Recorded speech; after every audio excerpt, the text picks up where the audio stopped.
friends, in today's lesson we are going to talk about imaginary numbers. So in the kind of weeks prior to this week, we talked about how we could square root a positive number and we could square root 0, but when we square rooted a negative number, we would get no real solutions. And our reason behind that was that when you square root a negative, if we're looking for two of the same number, because that's what a square root is, well, two positive numbers will give us a positive and two negative numbers will give us a positive. So then how can we square root a negative and get two of the same number that will multiply to give you that negative number?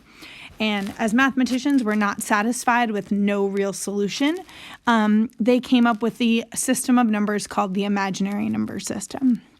And basically what this comes from is we're going to say that the square root of -1 is equal to I. And this will allow us to be able to evaluate expressions where the inside of the radical is in fact a negative number. And we can do that by breaking that number into one positive number and the square root of -1. So we're going to do that in a couple examples here. Not all of these have imaginary solutions, so let's make sure we're not just kind of always, make sure we understand when we're going to have an imaginary solution and when we won't. So if I go through these examples here, the square root of 9 is 3. And the reason for that, right, is because we're looking for two of the same number that multiply to 9. And the solution there would be 3 times 3 multiplies to 9. Well, some of you may be saying, oh, well, -3 times -3 also multiplies to 9. And the way we can distinguish with whether the solution is 3 or if it's -3 is looking at these two examples here. So this square root of 9 is implying that you want the positive number that squared will give you 9. And here, where we have this negative outside the radical, it's saying, yeah, 3 times 3 could give us 9, but also -3 times -3 could give us 9. So for this second example, the negative square root of 9 is going to be -3. If we continue on to the next one going across, we have the square root of 11. And this was just to remind you that we're not going to always have these perfect squares where we get a whole number answer. It is possible to get a decimal. So the square root of 11 is in fact a decimal, right? It's something that's going to be bigger than 3 because 3 times 3 is 9. But it's something that's going to be smaller than 16, right? Because 4 times 4 is 16. So you could get out your calculator and type in the square root of 11 and see what you get. Or when we can't simplify it, meaning it's not a perfect square, we can just rewrite it as the square root of 11. Or again, if you wanted to get out your calculator, you could get a decimal approximation and it would be 3 point something. But for right now, I'm just going to leave that as root 11 and that is totally fine. Now down here in the green, we have the square root of -4. So just to make sure we're clear how we're going to solve this is we can break up -4 into the square root of 4 times the square root of -1. Well, the square root of 4, we all know that, that's 2, right? 2 times 2 is 4.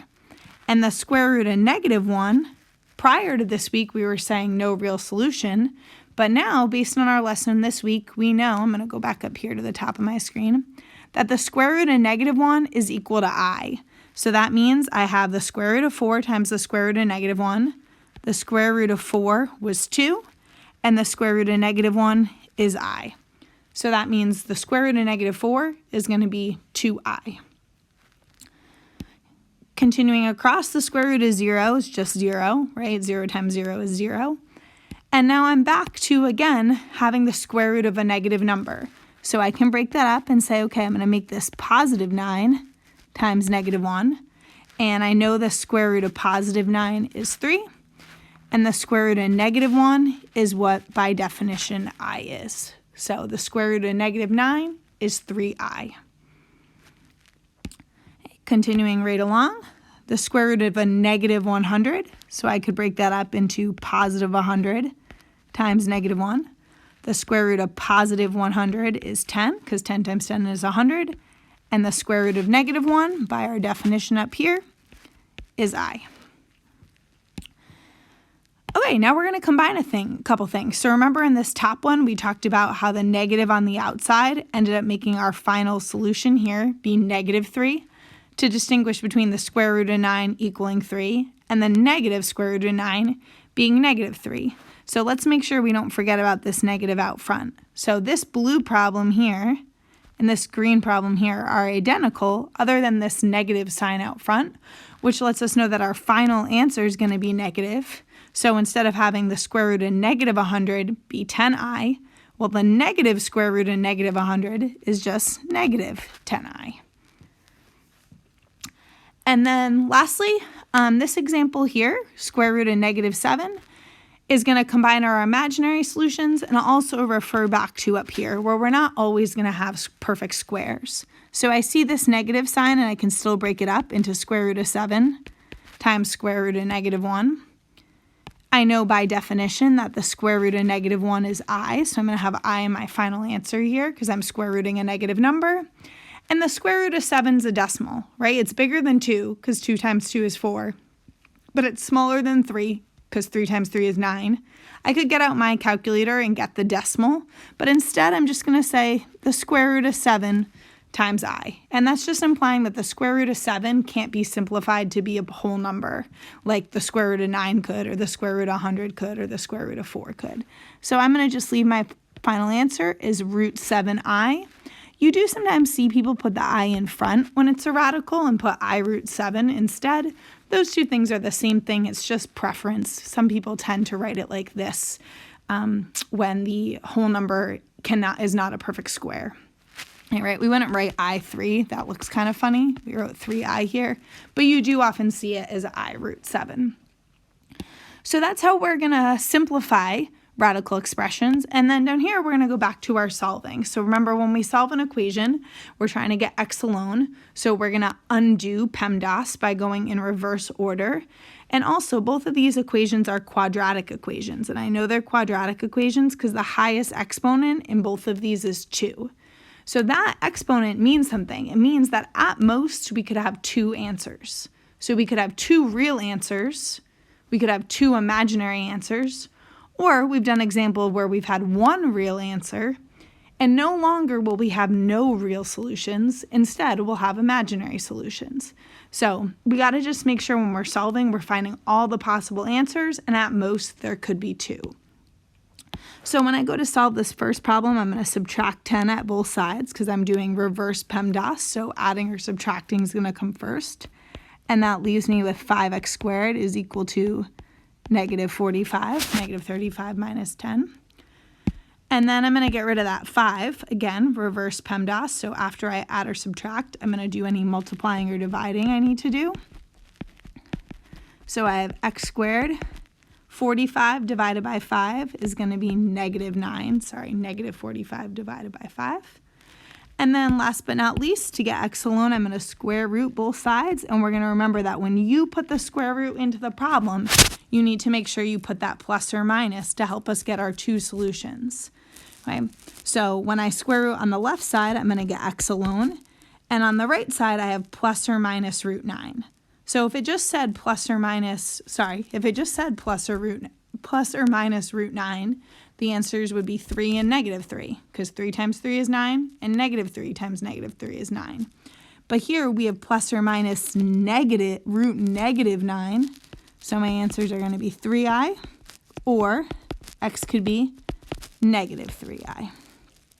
So that's just combining our ideas from up here in the evaluating section to our solving. So square root of -9 is 3i, but it's plus or minus 3i. So I have the positive 3i solution or the negative 3i solution. Coming down to this next one, add 100 to both sides. 4 times x minus 1 squared. Rewrite everything, right? That's going to cancel out. Sorry, 100. And that's going to give me -400 on the right. Divide by 4. Right? Parentheses and exponent are going to come last because we're doing reverse PEMDAS. So that has me with x minus 1 squared equals -100, right? -400 divided by 4. And now I can't add 1 yet, right? PEMDAS going in reverse, so parentheses last. So I need to get rid of the exponent next. I'm going to put my plus or minus to remind me that there's two answers. And so on the left side, I have x minus 1 still, because the square root and the square cancel out. And the square root of negative 100 could either be positive 10i, or it could be negative 10i. And then I'm not done here, right? I need to get x by itself, so I'm going to add 1 to both sides. And that's going to get me 10i plus 1. We cannot combine them together and make 11i, right? Because those are not like terms. And I'm going to add 1 to this side. I'm going to have 10i minus 1. So those are my two solutions. And for both of these practice problems, because we're really emphasizing our new topic of I, we got two imaginary solutions, right? And that's possible because our highest exponent was 2. If we had done these problems and we didn't get the negative inside the radical, like say we did this whole problem when we had x squared is equal to 9, well then when we square rooted it, we would have had two real solutions because our answer would have been 3 and negative 3. But here we had two imaginary solutions. And same thing for this one, two imaginary solutions. And basically, I'm just going to connect this to the graph real quick before we end the video. Right, both of these equations are going to be the equation of a parabola. And basically what we're saying here is negative 35, if I drew a line down at negative 35, it's never going to cross that parabola, which is why we have two imaginary solutions.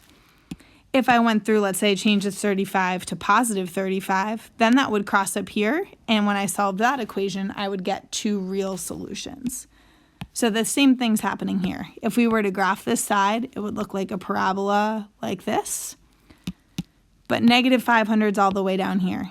So since they'll never actually cross, that's why we're getting two imaginary solutions as our answers. Hope that helps. If you need anything, make sure you reach out to your teacher for some more support. See you soon.